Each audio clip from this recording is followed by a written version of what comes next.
Boa noite, o meu nome é Bruna. Hoje eu vim falar sobre um tema que também muito me perguntam nos directs, né, e pelo WhatsApp também, que é sobre como funciona a residência de cirurgia geral. Bom, para falar sobre isso tem que dar um panorama geral, né?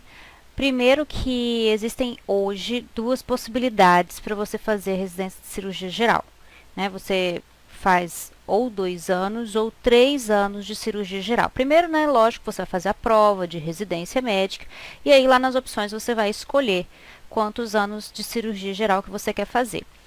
Na época que eu fiz a minha residência, que não faz muito tempo, né, eu entrei na residência em 2018, terminei em 2020, não existia nem a possibilidade ainda de se fazer cirurgia geral em 3 anos.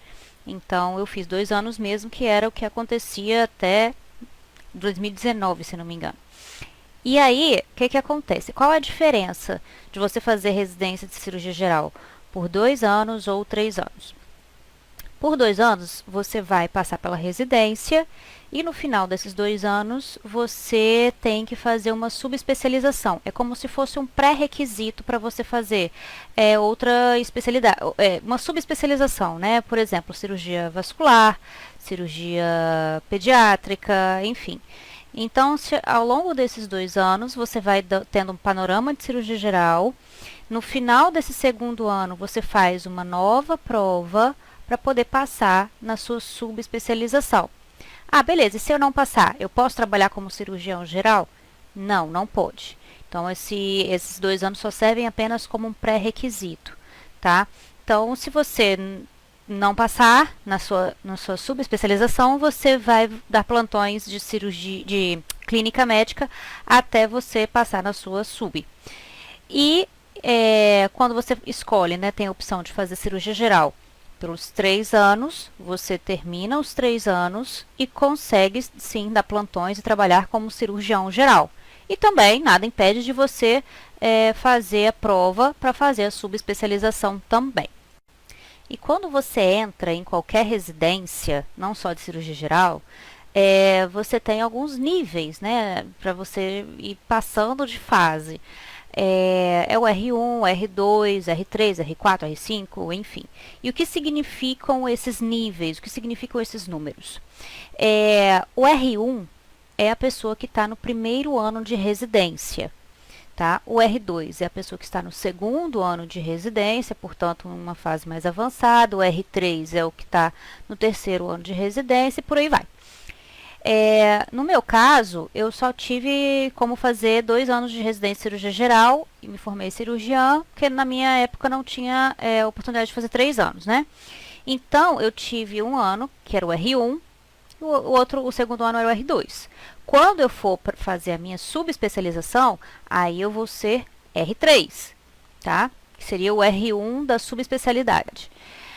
E como é que funciona o R1? O R1, basicamente, ele se lasca um pouquinho mais, né? Ele faz muito serviço burocrático, ele não chega na residência e vai começar a operar, fazer tudo. A gente chega um pouco empolgado, né? Achando que a gente vai começar a ver muita coisa, fazer muita coisa. E, na verdade, não é tanto assim. Por quê? É uma forma de retaliação? Na verdade, não é. Porque a pessoa que está ali nas primeiras semanas, nos primeiros meses de residência, ela tem que se habituar com algumas coisas. Ela tem que aprender o basal primeiro, ela tem que saber como é que funciona o serviço primeiro, como é que funciona cada etapa de uma cirurgia, o agendamento, a marcação da cirurgia, né? Passar visita, organização de prontuários, enfim. Tem que saber uma série de coisas antes de começar efetivamente poxa, operar um paciente, né? Não é assim, não é de qualquer jeito. E além disso, tem que estudar bastante também. Você tem que estudar, você tem que mostrar serviços, você tem que mostrar que está interessado, que você tem conhecimento, porque senão ninguém vai confiar em você, né, para poder fazer alguma coisa um pouquinho mais complexa. Então, basicamente, o R1 fica um pouco sobrecarregado nesse primeiro ano, tá? Mas nada que, assim, a gente não dê conta, tá? Além disso, faz alguns procedimentos, pequenos procedimentos, lá para o final do ano, quando você está mais habituado com o serviço, já sabe um pouco mais, já estudou mais, aí você vai começar a fazer algumas coisas. Isso, obviamente, varia de serviço para serviço, mas no geral é assim.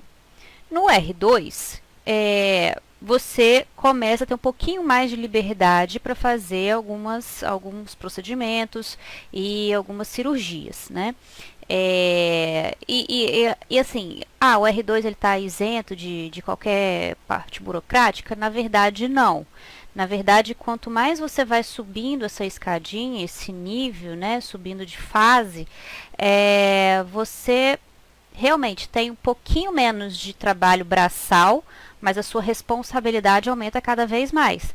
Porque se o seu R1 fez alguma besteira, geralmente foi você que não supervisionou direito, foi você que não orientou direito, você não checou se ele tinha feito essa parte direito, entendeu? Então você tem um pouco mais de responsabilidade, um pouco não, bastante responsabilidade sobre os seus atos, sobre os atos dos R1s. Você tem que ensinar, você tem que conduzir, você tem que orientar, você tem que checar as coisas que foram feitas e é mais ou menos por aí. Quando você passa para o R3, se você fez 2 anos de cirurgia geral, quando você passa para o R3, você pensa, né? Pensa, meu Deus, agora eu sou R3, sou um pouquinho mais nivelado que o R2, a minha vida vai melhorar um pouquinho mais. E na verdade também não, porque o R3 seria o R1 da subespecialidade, então você tem um pouquinho mais de trabalho também, mas você está um pouco mais habituado com a correria e com o funcionamento das coisas, né? Beleza, e como é que funciona a grade, assim, né, da residência? Eu vou falar mais a grosso modo, o basal, assim, porque cada residência tem suas particularidades.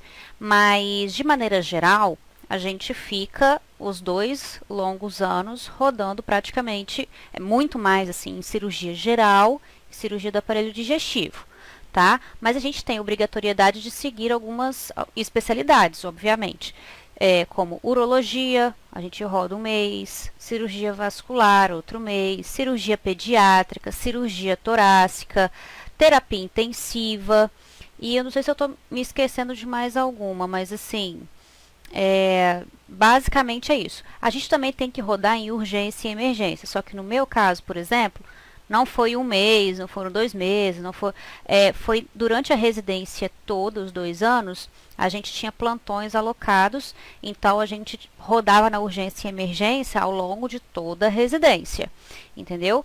Cirurgia oncológica também, algumas residências existem essa etapa de cirurgia oncológica separada, né? E na minha não, na minha residência a gente fazia a cirurgia oncológica dentro do aparelho digestivo, que a gente tinha bastante cirurgias oncológicas dentro do aparelho digestivo.